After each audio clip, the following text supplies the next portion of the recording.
And so we dare not pass over this passage too quickly or take it lightly. Because I urge you to live in harmony in the Lord. I plead with you to protect, to prize, to preserve steadfast unity, please. And to motivate us to do so, we're going to outline 4 blessings of steadfast unity, you might call it, from verses 2 and 3. 4 blessings of steadfast unity, 4 descriptions of the beautiful and desirable accomplishments included in steadfast unity. And I pray these blessings will alert us to dangers that we may be minimizing or treasures we may be neglecting. I appeal to you as one of your pastors, one of your leaders, one of your elders, overseers, first, with this first point, because steadfast unity encourages a pastor's heart, a leader's heart. Steadfast unity encourages a leader's heart. Point number 1. Read verse 2 again as you think about that. He said, I urge Euodia and I urge Syntyche to live in harmony in the Lord. This is a personal passion of Paul as the founding pastor of the church at Philippi. And that means true unity is anchored in truth, solidly grounded in sound doctrine and practice, staying glued together in Christ, because even how we function relationally goes back to the person and example of Christ. And so we're following Him.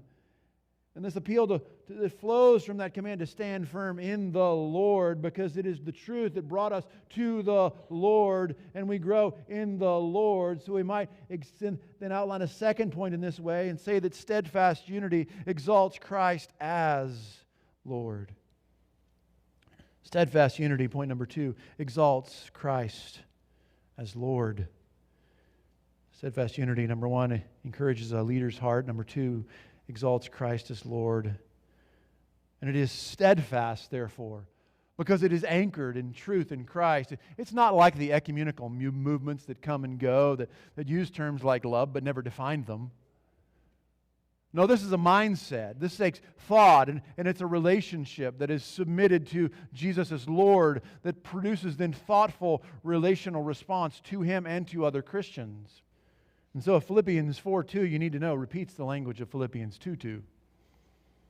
It's a unity of mind, of purpose, of love, of encouragement. It's especially a unity that seeks to rest all we have in Christ and be like Him in His graciousness, His generosity, His love, His humility. That's how steadfast unity, secondly, exalts Christ as Lord. And just in case you thought that was only for the more outgoing people, the ones who, get around and more involved with lots of people. Point number 3, steadfast unity encompasses the whole church. It encompasses the whole church, or includes or involves the whole church. The point is that every one of us, yes, each one of you, every one of us is to be involved in the pursuit and preservation of steadfast unity. And see, that steadfast unity is precious. It encourages a leader's heart. It exalts Christ as Lord. It encompasses the whole church. And then lastly, fourthly, steadfast unity employs an eternal perspective. Point number 4, steadfast unity employs, puts into practice, puts into usage an eternal perspective. Read verse 3 again, and look particularly for a reason. Why should you help these women? Indeed, true companion, I ask you to also to help these women who have shared my struggle in the cause of the gospel, together with Clement also and the rest of my fellow workers whose names are in the book of life. And so I just appeal to you. I encourage you, all of you, to think the same under the lordship of Christ. get together, stay together under Christ, keep perspective, be anchored in steadfast unity in Christ. As Ephesians 4:3 says, be diligent to preserve the unity of the Spirit in the bond of peace. Preserve steadfast unity because it encourages leaders' hearts. It exalts Christ as Lord. It encompasses the whole church and employs this eternal perspective.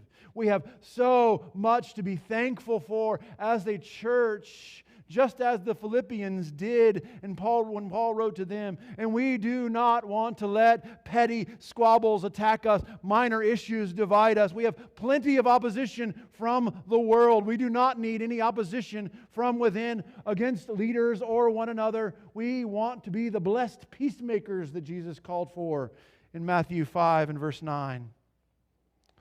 We have endless opportunity to reach out. We do not need to lose and waste energy on laboring against within, or losing that team commitment of laboring together in the gospel. And so I appeal to you, please, protect, preserve steadfast unity in Christ.